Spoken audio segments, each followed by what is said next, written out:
Hey, if you're a beginner guitar player or you're an older guitar player and you want to strengthen your fingers and specifically your pinky, then stick around because I'm going to get that pinky working for you. And that's coming up.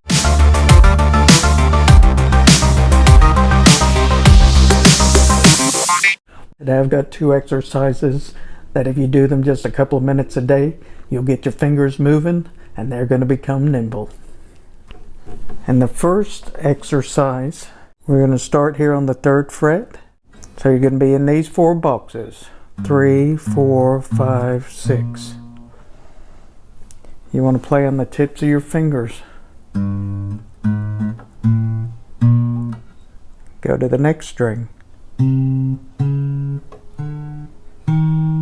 You're doing this, you want to go slow, and you're playing right here on the very tips of your finger. Bend that knuckle so that you're not flat.